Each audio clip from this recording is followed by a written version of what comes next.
En México, los derivados de hidrocarburos han predominado en la oferta interna bruta de energía primaria. Tan solo en el 2015 aportaron 87.2% de la oferta total de energía, con 7.203.85 petajoules. Este dominio se ha evidenciado también en el consumo de energéticos, que se basa principalmente en los derivados del petróleo. Muestra clara de lo anterior es que en los últimos 30 años las gasolinas y el gas han participado con 50% del consumo total de energéticos en México. Durante todo el periodo, el sector industrial ha centrado su consumo en el gas natural, mientras que el de transportes lo ha hecho en las gasolinas y diésel. En efecto, las gasolinas participaron con 63.5% del consumo energético del sector de transportes, seguido del diésel con 27.6%, los querosenos con 6.4%, el gas licuado con 2.2%, la electricidad con 0.2%. De esto destaca el incremento en el consumo de gas licuado, que de 1980 a 2015 tuvo la tasa más alta con 17.3%, pese a que su participación relativa sigue siendo baja.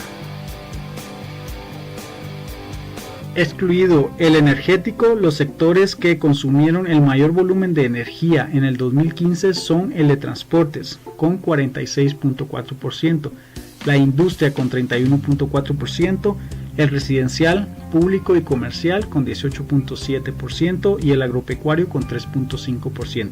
Esta tendencia se ha mantenido durante los últimos años, es decir, la industria y el transporte tienden a consumir 3/4 partes de la oferta final de energía.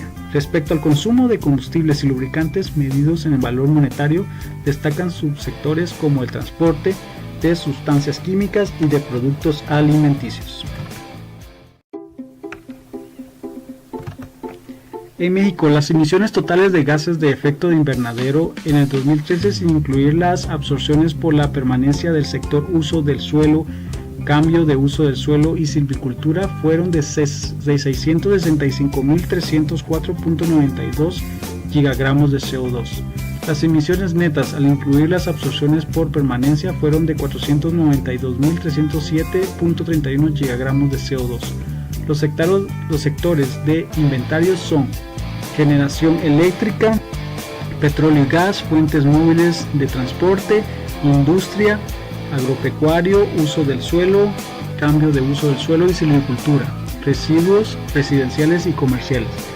Un compromiso de México ante la Convención Marco de las Naciones Unidas sobre el Cambio Climático es elaborar, actualizar periódicamente, publicar y facilitar a las conferencias de las partes, de conformidad con el artículo 12, inventarios nacionales de las emisiones antropogénicas por las fuentes y de la absorción por los sumideros de todos los gases de efecto de invernadero no controlados por el Protocolo de Montreal, utilizando metodologías comparables que habrá de ser acordadas por la conferencia de las partes.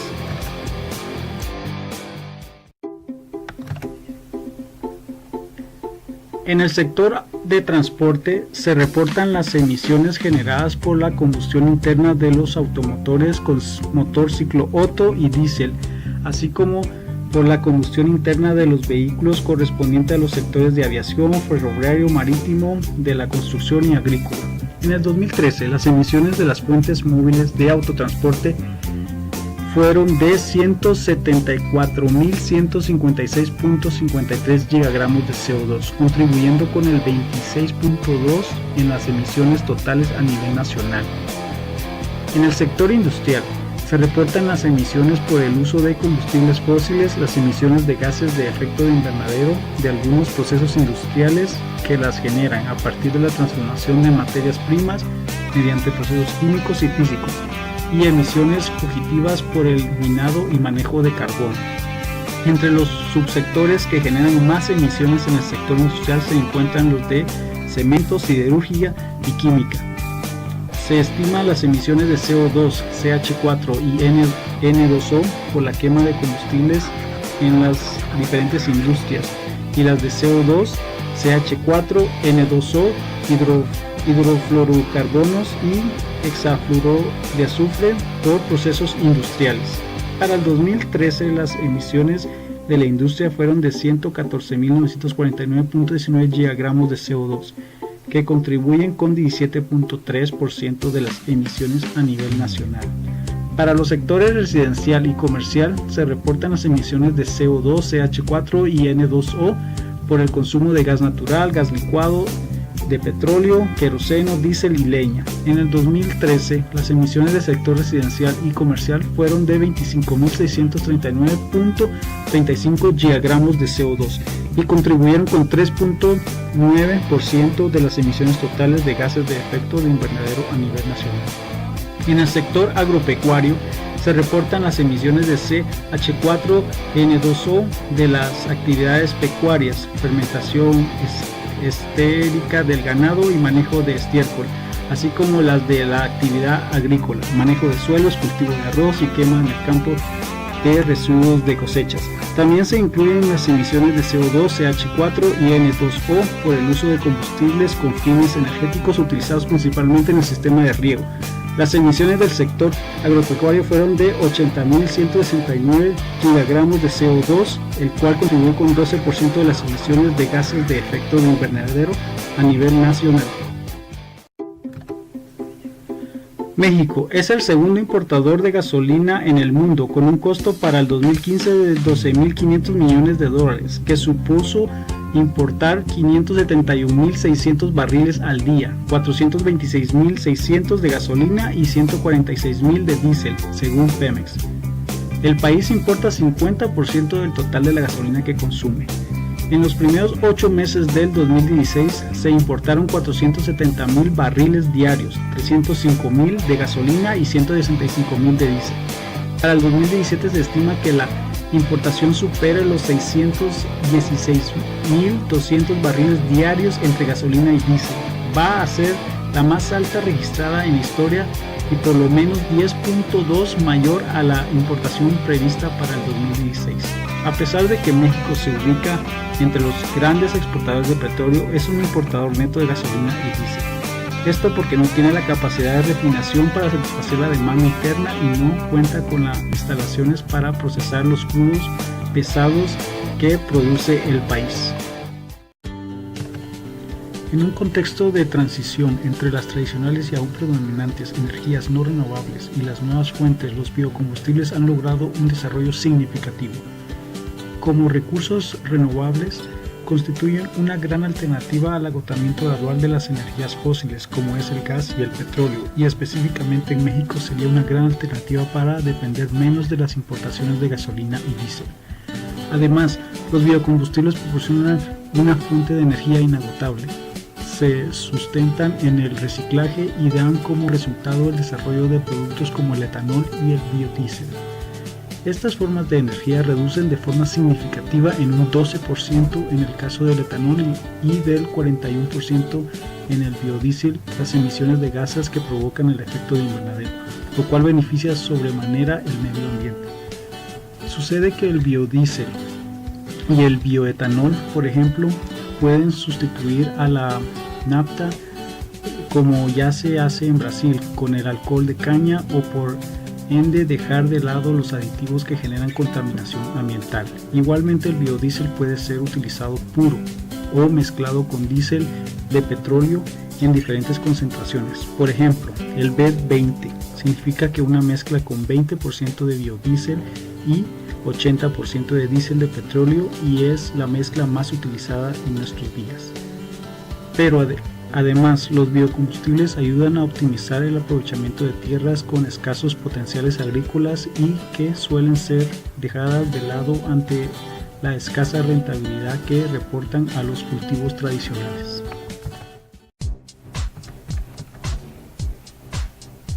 México posee vastos recursos naturales para la producción de bioenergéticos, resultado de su gran diversidad agrícola y de sus condiciones climáticas y geográficas idóneas para este propósito. Etanol. La caña de azúcar actualmente se cosecha en aproximadamente 700.000 hectáreas. Sin embargo, su potencial productivo alto y medio es de más de 4 millones de hectáreas. De sorgo grano existen 4.83 millones de hectáreas con potencial productivo alto, con un rendimiento de hasta 2.800 litros de etanol por hectárea. La remolacha azucarera es un cultivo cuya superficie registrada en México es muy incipiente. Sin embargo, su potencial productivo es de más de 2 millones de hectáreas de temporal. El sorgo dulce existe un potencial con 2 millones de hectáreas, potencial productivo nacional de etanol. El bioetanol puede utilizarse como oxigenante de las gasolinas en un 6%, como mezclas de las mismas hasta un 85%, o también como sustituto de las gasolinas en vehículos flex fuel, como actualmente se realiza en países como Brasil. Los principales cultivos con potencial para la producción de biodiesel son la palma de aceite, la higuerilla y la jaltropa, de la siguiente manera. A partir de la palma de aceite se podrían llegar a producir hasta 1.939 millones de litros de biodiesel, considerando que existen 242.492 hectáreas con potencial productivo alto, derivado de un rendimiento medio de 17 toneladas por hectárea y 8.000 litros por hectárea. A partir de la higuerilla de temporal se podrían llegar a producir 5.543 millones de litros de biodiesel, considerando que existen 3.959.682 hectáreas con potencial productivo alto, derivado de un rendimiento medio de 3 toneladas por hectárea y hasta 1.400 litros por hectárea. A partir de la jaltropa de temporal se podrían llegar a producir 1.833 millones de litros de biodiesel, considerando que existen 2.619.916 hectáreas con potencial productivo alto, derivado de un rendimiento medio de 2 toneladas por hectárea y hasta 700 litros por hectárea.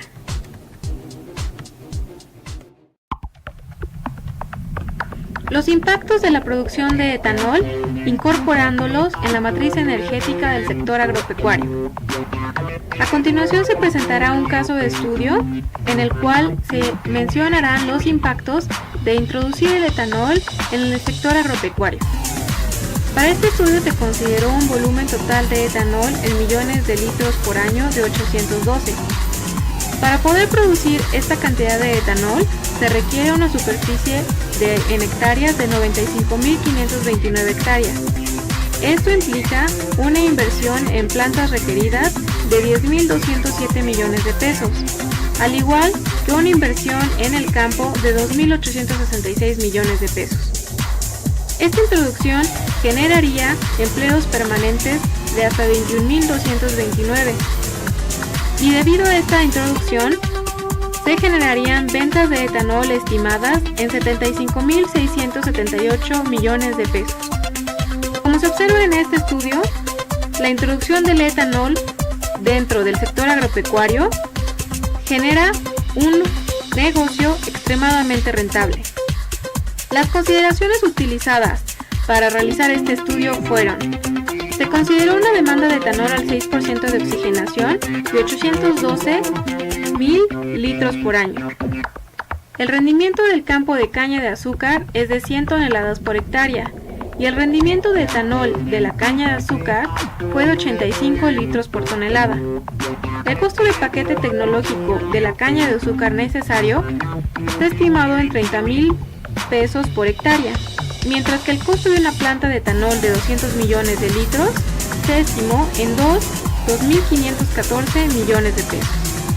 Los jornaleros requeridos por hectárea de caña de azúcar son de 60, y para poder considerar jornaleros como un empleo permanente, se decidió tomar la medida de 270 jornaleros requeridos para hacer un empleo permanente. La duración de los contratos de compra y venta del etanol en años se estimaron en 10 y el precio de compra del etanol fue estimado en 9.32 pesos. Es muy importante decir que este tipo de proyectos no pueden ser introducidos en una manera eficaz en el territorio nacional si no se cuentan con beneficios y esquemas de apoyo gubernamentales. Estos esquemas de apoyo pueden ser dedicados a los bioenergéticos, energías renovables o a las eficiencias energéticas.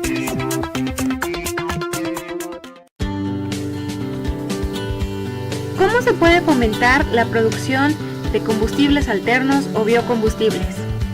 Bueno, una manera es generando esquemas de apoyo, tales como créditos o financiamientos nacionales al sector rural, como Ban Rural o ahora llamado Financiera Rural, los cuales contribuyen al desarrollo de la agricultura del país. Por ejemplo, la Ley de Promoción y Desarrollo de los Bioenergéticos recientemente generada en 2011 señala la creación de una estrategia intersecretarial. Por ejemplo, esta tiene como objetivo promover la producción de insumos para bioenergéticos mediante el fomento de la producción, comercialización y uso eficiente de los bioenergéticos. También, esta ley promueve el desarrollo regional y el de las comunidades menos favorecidas, procura la reducción de emisiones contaminantes a la atmósfera y también coordina las acciones entre los gobiernos federales, estatales y municipales. De igual manera, se promueve la participación de los sectores social y privado en pro de una estrategia intersecretarial para generar producciones de combustibles alternos. Adicionalmente, instituciones como CENER han desarrollado el programa de introducción de etanol anhidro en 2011 y Zagarpa, a la cual también ha desarrollado el programa de producción sustentable de insumos para bioenergéticos y del desarrollo científico y tecnológico. Derivado de lo antes mencionado, tenemos impactos que tienen diversos beneficios para las áreas. Por ejemplo, el impacto de este tipo de desarrollos y de leyes se verá reflejado en un mejor nivel de vida de los habitantes de los sectores rurales, gracias a que se habrá abierto una mayor diversificación y se habrá agregado valor a los productos del campo y del mar. Se habrá aprovechado los nuevos nichos de mercado a la producción de insumos para bioenergéticos y sus derivados, así como también se podrá impulsar los proyectos regionales de aprovechamiento de la biomasa para la generación de energía eléctrica. La reducción de los costos de producción a través de las incorporaciones de sistemas de energías renovables favorecen también la disminución de emisiones de gas de efecto invernadero. Y por último, la introducción y desarrollo del financiamiento del mercado rural para el desarrollo de proyectos de producción de biocombustibles y de uso de energías renovables podrán apoyar al sector rural a poder producir bioenergías. Entonces, ¿qué esperamos para unirnos a uno de estos desarrollos en pro de nuestro medio ambiente? Muchas gracias.